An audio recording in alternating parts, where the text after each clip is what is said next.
Hello, and welcome to the first episode in a new series proudly produced by the Retirement Village Residents Association, commonly known as the RVRA, with the support of Fair Trading New South Wales.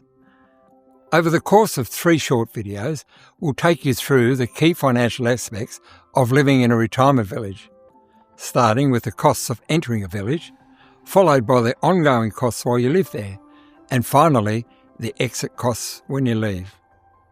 Now let's be honest, finance isn't everybody's favourite topic.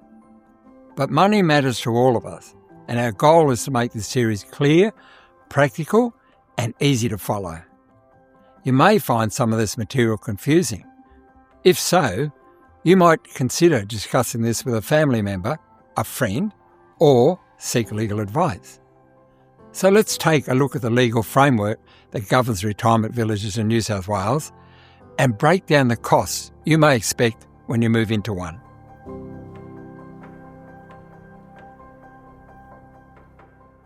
Before we look at the numbers, it's important to understand that retirement villages can operate under different contract types. Each has its own financial structure and in some cases different legislation. While these are often grouped together as retirement villages, they are not the same, and it is very important to understand the differences. So let's take a look at the main types. The most popular is leasehold. Here, the operator owns the property and residents sign a long-term lease, typically over 50 years. Residents are considered to be registered interest holders and their interest is recorded on the village's certificate of title. Loan licence is also popular. This is common with not-for-profit operators. These arrangements give residents the right to occupy the unit, but the lease is less than 50 years and residents are not registered interest holders. Not so common is company title. Here, residents purchase shares in the company that owns the village. The shares give them the right to occupy a particular unit and they become part of the company's board of directors. Next is land lease.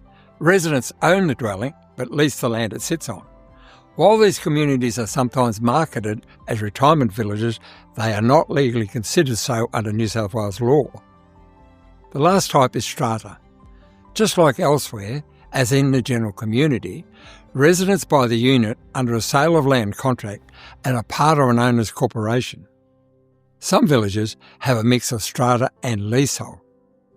If you're considering moving into any of these type of villages, make sure you understand the differences between them.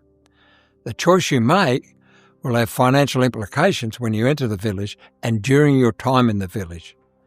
There will also be differences in how exit fees, if any, are calculated.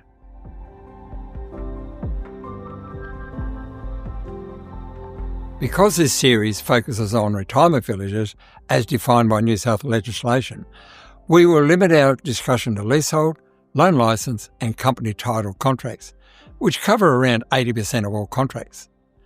These villages fall under the Retirement Villages Act 1999 and the Retirement Villages Regulation 2017. These 2 pieces of legislation set out how the rules for how villages operate, the rights and obligations of both operators and residents, and how financial matters are handled. One of the key documents required under the legislation is the disclosure statement that you must be given prior to signing your contract.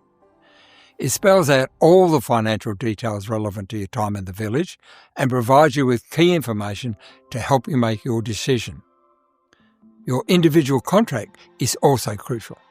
It spells out what both parties must do, includes the village rules, and explains how fees like recurrent charges can be adjusted each year.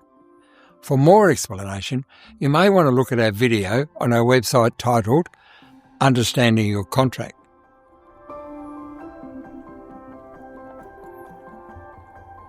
Now, let's talk about money, specifically the costs of entering a village. Your entry contribution is the most significant cost, and while people often call it the purchase price, that's not quite accurate. You are not actually buying the unit. Instead, you are paying for the right to occupy it under the terms of your contract. So simply put, you do not own the unit. In leasehold and loan licensed village, which make up the majority, the entry contribution is treated as a loan from you, the resident, to the operator. This is often called a resident loan, and it covers the term of your lease. Car parks and storage areas are often treated separately, with their own contracts and associated residence loans.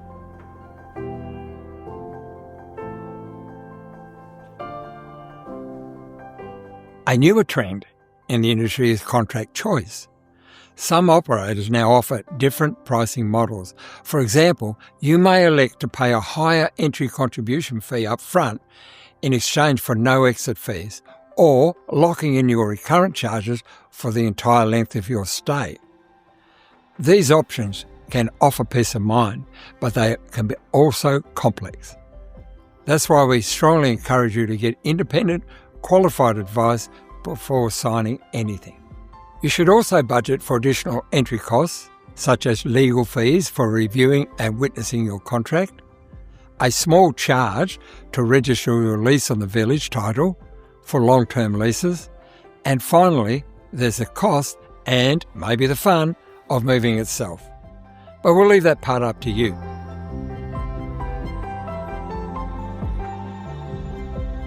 Well, that's it for this first video.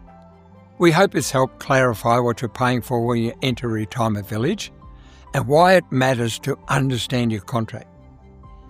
In our next video, we'll unpack the ongoing costs, what they are, how they're calculated, and what protections are in place to keep things fair.